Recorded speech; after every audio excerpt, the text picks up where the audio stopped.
Dear students, कैसे हैं आप सभी। उम्मीद है कि आप सभी बहुत ही अच्छे होंगे, है ना।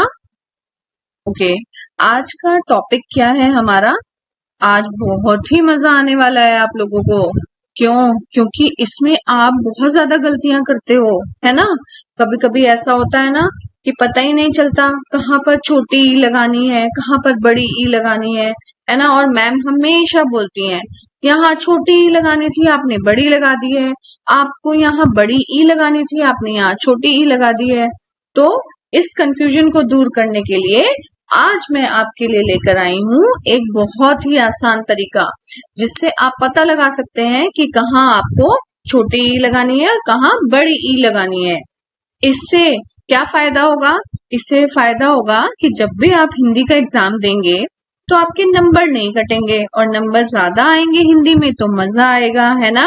क्योंकि सारे नंबर कहाँ चले जाते हैं हमारे, आपको पता ही है, मात्राओं में, है ना। हम सब कुछ याद कर लेते हैं, लेकिन कहाँ पे प्रॉब्लम आती है, मात्राओं में। मात्राएं ठीक नहीं होती, फिर गड़बड़ हो जाती है पूरी और मैम नंबर काट लेती हैं, है ना। तो चलो आज हम सीखेंगे कि छोटी ई और बड़ी ई का कहाँ प्रयोग करते हैं और इनमें क्या डिफरेंस होता है। बहुत ही आसान तरीके से हम इसे सीखेंगे, आपको बहुत मजा आने वाला है। चलो शुरू करते हैं। जो हमारी छोटी की होती है, इसका इंग्लिश में इसको दैट के रूप में यूज करते हैं, दैट की तरह यूज करते हैं। तो आप जब छोटी की का प्रयोग करें तो हमेशा वह जोड़ने के लिए यूज होता है। अब जोड़ने के लिए कैसे, जब भी हमें दो वाक्यों को एक साथ जोड़ना हो, एक साथ जोड़कर लिखना हो, मिलाकर लिखना हो, दो वाक्य अलग अलग हैं, लेकिन कई बार होता है ना कि हम दो वाक्यों को एक साथ जोड़कर लिखते हैं। तो यदि हमें दोनों को एक साथ मिलाकर लिखना हो तो वहां पर हम हमेशा छोटी ई वाला की प्रयोग करेंगे। की का प्रयोग यानी बड़ी ई की मात्रा वाला प्रयोग नहीं करेंगे। ये क्लियर है, यानी छोटी ई वाला प्रयोग करेंगे। अब देखिए इसके कुछ उदाहरण देखते हैं। जैसे उसने कहा कि कल वह नहीं आएगा, वह इतना हंसा कि गिर गया, मुझे गर्व है कि मैं एक भारतीय हूं। अब देखिए इन दोनों को इन तीनों वाक्यों को आप अलग अलग भी देख सकते हैं। उसने कहा, कल वह नहीं आएगा, ये दोनों अलग अलग वाक्य हुए।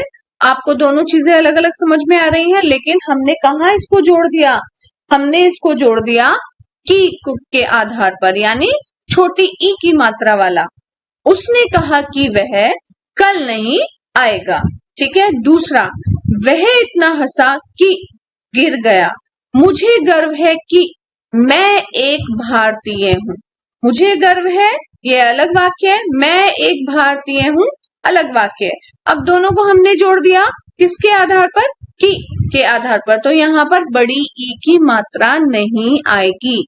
अब हम समझ गए, अर्थात जब भी दो वाक्यों को जोड़ा जाए, आपस में दो वाक्यों को एक बनाया जाए, वहां पर या कोई बड़ा सेंटेंस है उसको आपको लिखना है, तो वहां पर आप जनरली आप याद रखिए कि दो वाक्यों को जोड़ने वाला ही छोटी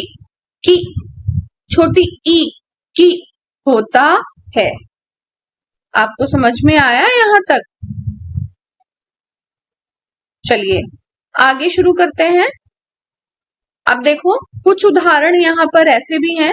मैं जानता हूं कि आप अच्छे आदमी हैं, यहां मैं जानता हूं एक अलग वाक्य है और आप अच्छे आदमी हैं ये दूसरा वाक्य है ना। अब देखिए यहाँ पर मैं जानता हूं यह एक अलग वाक्य है और आप अच्छे आदमी हैं यह दूसरा वाक्य है।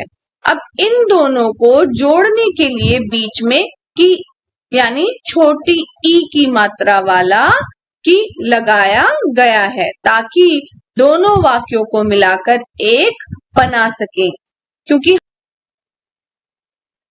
हमने क्या पढ़ा है कि दो वाक्यों को जोड़कर जब एक वाक्य का निर्माण किया जाता है तो वहां छोटी ई वाला की प्रयोग होता है। ठीक है, अब ये तो है एक बात। अब दूसरी बात, अब दूसरा प्रयोग कैसे होता है, अब दूसरा प्रयोग भी इसका हम देखते हैं कि हम किस प्रकार से करेंगे। राइट, तो दूसरा प्रयोग देखिए कि हम किस प्रकार से करेंगे। जो छोटी ई की है उसका प्रयोग दो वस्तुओं में से एक को चुनने के लिए भी होता है। चुनना मतलब सेलेक्ट करना, यानी जब आपके पास चॉइस होती है, जैसे आप क्या बोलते हैं कि मैं पिज्जा खाऊं कि बर्गर, है ना, मैं पेप्सी पीऊं कि मिरिंडा, है ना। तो इस प्रकार जब आपके पास चॉइस होती है, दो चीजें होती हैं, तो उन दोनों चीजों में से आपको जब एक चीज पसंद करनी है, लेनी है, तो वहां पर उसको कहते हैं चुनना, सेलेक्ट करना। तो आप वहां पर छोटी ई का प्रयोग करते हैं, या फिर वहां या लगा हुआ हो, या तो की लगा होगा या फिर या लगा होगा। राइट, चलिए इसके कुछ उदाहरण देखते हैं तो आपको आसानी से समझ में आ जाएगा। पहला उदाहरण, तुम्हें सेब चाहिए कि संतरा। अब इसको इंग्लिश में देखो, डू यू वॉन्ट एप्पल और ऑरेंज।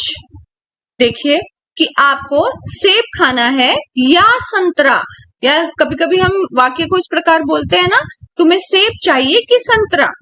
ठीक है, दूसरा वाक्य, आपको लाल रंग पसंद है कि हरा। बोलते हैं ना हम ऐसे कि आपको कौन सा रंग पसंद है। एक बोलने का तरीका ये हुआ, एक मैंने क्वेश्चन पूछा कि आपको कौन सा रंग पसंद है, लेकिन मैंने दूसरा सेंटेंस इस प्रकार भी हम बोल सकते हैं, आपको लाल रंग पसंद है कि हरा। चॉइस पूछ रहे हैं हम, वुड यू लाइक रेड और ग्रीन। ठीक है, तो यानी कि और इंग्लिश में जब हम और लगाते हैं तो यहाँ पर हमारा हिंदी में उसको की यानी छोटी ई की मात्रा वाला की लगता है। अब आपको समझ आया, अर्थात पहला हमने क्या पढ़ा है, नंबर वन है कि दो वाक्यों को जोड़ने वाला की लगाया जाता है, की होता है। ठीक है, दोनों वाक्यों को जब जोड़ेंगे तो की लगाया जाएगा। दूसरा, जब हमें किसी की चॉइस पूछनी है, किसी को चूज करना है दो चीजों के बीच में से, तो वहां पर हम क्या करेंगे कि तब भी वहां और इंग्लिश वाला और जहां लगता है और की लगाएंगे वहां पर। ठीक है, क्लियर है सबको। तो ये दो प्रकार हैं, इसकी पहचान के आप आसानी से पता लगा सकते हैं कि हमें कहां पर छोटी ई की मात्रा वाला की लगाना है। चलिए, आई होप कि आपको सभी को समझ में आया होगा। अब आगे चलते हैं, ये हमारा बड़ी ई की मात्रा वाला की। राइट, यानी की कहां पर लगाया जाता है। ठीक है, तो यहां पर देखिए की का प्रयोग वहां किया जाता है जहां किसी संज्ञा, अब संज्ञा शब्द आप सभी को पता है कौन से होते हैं, या सर्वनाम, या तो संज्ञा होगा या सर्वनाम होगा, का किसी अन्य चीज से संबंध बताना हो, जोड़ना हो, दिखाना हो, वहां पर की का प्रयोग किया जाता है। ठीक है, जैसे इसके कुछ एग्जाम्पल्स देखते हैं, आपको समझ में आएगा। उदाहरण इसके इस प्रकार हैं, मोहन की किताब। अब मोहन भी एक संज्ञा शब्द है, किताब भी एक संज्ञा शब्द है। ठीक है, तो यानी बीच में आपका लग गया बड़ी ई की मात्रा वाला की। यहाँ पर छोटी ई वाला नहीं आएगा, मोहन की किताब नहीं आएगा, यहाँ आएगा मोहन की किताब। अर्थात यहाँ हम वाक्यों को नहीं जोड़ रहे हैं, यहाँ हम संबंध बता रहे हैं। ठीक है, फिर दूसरा देखिए, फिल्म की कहानी। अब ये क्या है, फिल्म भी कोई भी ये भी एक संज्ञा शब्द है और कहानी भी संज्ञा शब्द है। फिल्म की कहानी, यहाँ पर भी हमने बड़ी ई की मात्रा वाला की लगाया। अब देखिए इसी प्रकार अन्य उदाहरण है, रोगी की हालत, सर्दी की ऋतु, सम्मान की बात, स्कूल की यूनिफॉर्म, चेहरे की चमक, जनता की आकांक्षा आदि। इस प्रकार अन्य अनेक उदाहरण हैं जिनसे हम पता लगा सकते हैं कि कहां पर लगाया जाता है। चलिए आगे और उदाहरण देखते हैं। तो पहला उदाहरण लेते हैं। यह देखिए, ये रोहन की दादी जी हैं। This is Rohan's grand mother. ये देखिए, आपको दिखाने के लिए एक पिक्चर भी लगाई हुई है ना, तो ताकि आप इजीली रिलेट कर सकें, क्योंकि ऐसा होता है ना, जो चीजें हम देखते हैं उन्हें हम आसानी से याद रख पाते हैं। ये रोहन की दादी जी हैं। अब रोहन एक संज्ञा है और दादी जी भी संज्ञा शब्द है, अर्थात हम दोनों का आपस में संबंध बता रहे हैं।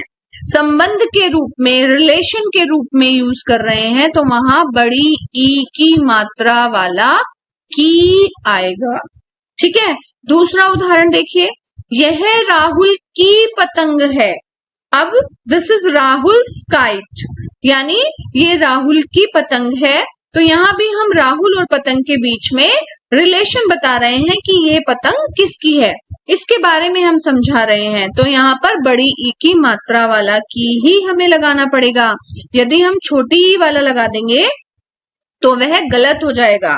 ठीक है, ये हुई एक बात। सेकंड नंबर कि दूसरा क्या होता है इसका पहचानने का तरीका, वो भी देखते हैं। देखिए, जब भी हमें किसी चीज की विशेषता बतानी हो तो वहां पर बड़ी ई की मात्रा वाला की प्रयोग होता है। जैसे उदाहरण के लिए देखिए, इस कपड़े की चमक निराली है। निराली मतलब अनोखी, सबसे बढ़िया, ठीक है, डिफरेंट। इस कपड़े की चमक, तो यहाँ की नहीं आएगा, बड़ी ई की मात्रा वाला की आएगा। अर्थात इस कपड़े की चमक की जब हम बात कर रहे हैं तो वह निराली है, यानी हम विशेषता बता रहे हैं कपड़े की, है ना। राधा की गुड़िया सुंदर है, तो हम उसकी सुंदरता के, अब यहाँ देखिए, यहाँ भी आप रिलेशन भी देख सकते हैं और यहाँ पर आप विशेषता भी देख सकते हैं। राधा की गुड़िया, किसकी गुड़िया? राधा की। राधा भी एक संज्ञा शब्द है, गुड़िया भी एक संज्ञा शब्द है। यहाँ पर भी आपको देखने को मिलेगा कि दोनों में संबंध बताया जा रहा है कि सुंदरता किसकी बताई जा रही है? राधा की, गुड़िया की, है ना। तो जहां पर विशेषता दर्शाने के लिए हम प्रयोग करते हैं, जहां पर हमें विशेषता बतानी होती है, वहां भी हम बड़ी ई की मात्रा वाला की प्रयोग करते हैं।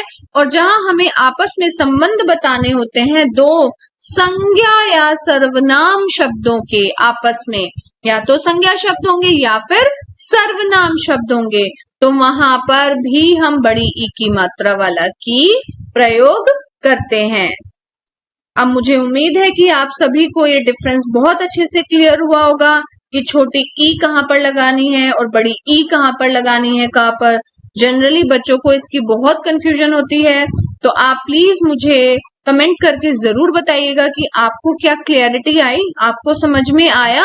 और आई होप कि सभी को बहुत अच्छे से समझ में आया होगा। Otherwise we will make some another video for this also. Okay, चलिए ठीक है, अब वीडियो समाप्त करते हैं। Thank you, God bless you.